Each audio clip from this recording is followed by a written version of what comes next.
10 बुधे माग गर्दै Uttar Banga medical college एवं अस्पतालका जुनियर चिकित्सकहरूले आमरण अनसन र विरोध प्रदर्शन जारी रहेका छन्। गत आइतबारदेखि उत्तरबंग मेडिकल कलेज एवं अस्पतालका जुनियर चिकित्सकहरूले अनसन कार्यक्रम सुरु गरेका हुन्। त्यसपछि सोमबारदेखि आमरण अनसनमा 2 जना जुनियर चिकित्सक क्रमैले सौभिक ब्यानर्जी र आलोक कुमार वर्मा बसेका छन्।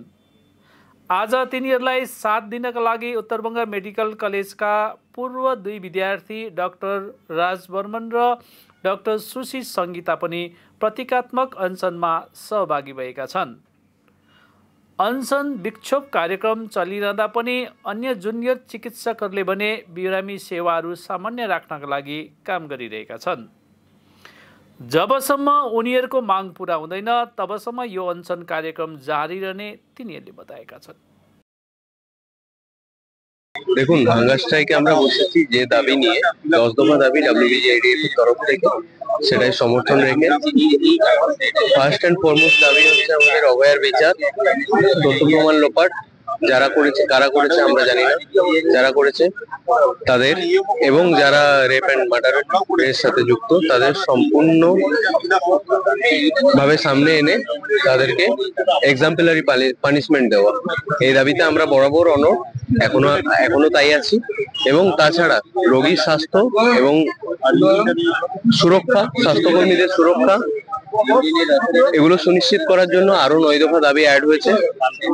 সেই দাবিগুলো যতদিন না পর্যন্ত মানা হচ্ছে এবং সেটার প্রপার ইমপ্লিমেন্টেশন না হচ্ছে ততদিন পর্যন্ত আমাদের অনশন চলবে। এটা অনির্দিষ্টকালের অনশন এবং এখন আমরা জানি না কতদিন আমাদেরকে চালাতে হবে। তবে আমরা আশাবাদী মাননীয় অবশ্যই এই ব্যাপারটাকে দেখবেন এবং উনি এটার সাথে সহমত পোষণ করে উনি দেখবেন এই দাবিগুলো যাতে সদিচ্ছার সাথে মানা যায় সেই চেষ্টা উনি করবেন, এটা আমরা আশা রাখি।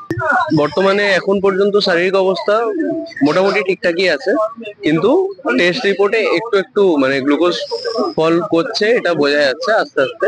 তো এটা তো খুবই নর্মাল, আর হালকা দুর্বলতা হওয়া এটাও খুব স্বাভাবিক। তো এই 48 ঘন্টায় হয়েছে, দেখা যাক।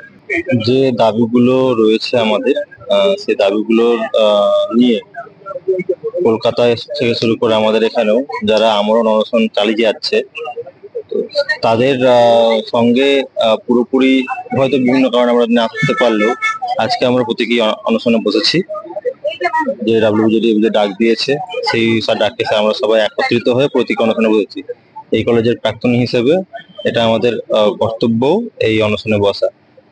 এবং সাধারণ মানুষের কাছেও আমার একটা আবেদন থাকবে যে যেভাবে আপনারা পুজোতে আপনার উৎসবে যাচ্ছেন, সঙ্গে এই যে একটা আলাদা যে উৎসবের মতো বলা চলে, যে মানুষের বিবেক জেগে গেছে, চেতনা জেগে গেছে এবং বাংলার স্বাস্থ্য ব্যবস্থার যে বেহাল দশা সেটা ফিরিয়ে আনার জন্য এবং অভয়ার বিচার, এই দুটোর দাবিতে যে আমরা লড়াই করে যাচ্ছি, এই লড়াইয়ে আমাদের সঙ্গে থাকে, যেভাবে থেকে গেছে এভাবেই যেন আমাদের সঙ্গে থেকে যায়। আমাদের যে আন্দোলনের ফর্ম ছিল সিজ ওয়ার্ক, সেখান থেকে কিন্তু আমরা 2 মাস ব্যাপী যে সিজ ওয়ার্ক চললো এবং সাধারণ মানুষ যেভাবে পাশে এসে দাঁড়িয়েছেন, সেই জন্য তাদেরকে আমরা প্রথমেই একটা কুর্নিশ জানাই এবং তারপরে আমরা 2 মাস পর কিন্তু আমরা সিজ ওয়ার্ক তুলেছি সাধারণ মানুষের কথা ভেবে। এবং সাধারণ মানুষ যে পাশে আছেন এটা কিন্তু তার একটা প্রতীক। আমরা যারা সিজ ওয়ার্ক করছিলাম আজকে তারা কাজে ফিরেছি আমরা, এবং যোগীরা সঠিকভাবে কোনো খামতি থাকছে না। এবং যেই প্রশ্নগুলো উঠেছে যে ইনফ্রাস্ট্রাকচার থেকে শুরু করে, এগুলো কিন্তু সরকারের দেখার দায়িত্ব। সরকার কিন্তু এটা জুনিয়র ডাক্তারদের উপর দায় ছেড়ে সেটা দায় সারতে পারে না, সেটা কিন্তু সরকারের দায়িত্ব। এবং আমরা দেখছি যে উত্তরবঙ্গ মেডিকেল কলেজে আজকে গত পরশুদিন থেকে প্রতীকী অনশন ছিল এবং তারপর থেকে অনশন শুরু হয়েছে এবং সেখানে 2 জন কন্টিনিউ করছেন এবং তার সাথে আজকে 2 জন স্যার তারা যুক্ত হয়েছেন এবং আরো 2 জন আজকে স্টুডেন্ট যারা ছিলেন তারা কিন্তু আজকে আন্দোলনে এই 12 ঘন্টার অনশনে কিন্তু যোগ দিয়েছেন। তো আমরা সাধারণ মানুষকে আহ্বান করছি, আপনারা যদি পুজোর প্যান্ডেলে যান, আপনারা বিভিন্ন জায়গায় দেখবেন যে সেখানে কিন্তু উই ওয়ান্ট জাস্টিস বলে সেখানে কিন্তু সাড়া দিচ্ছে মানুষ। এবং আমরা এটাও চাইছি যে আপনারাও এই আন্দোলনের মঞ্চে, আমরা এই আন্দোলনের প্যান্ডেলে আপনারা আসুন এবং সাধারণ এই ডাক্তারদের সাধারণ মানুষের আন্দোলনকে এগিয়ে নিয়ে যাওয়ার জন্য তাদের পাশে এসে দাঁড়ান।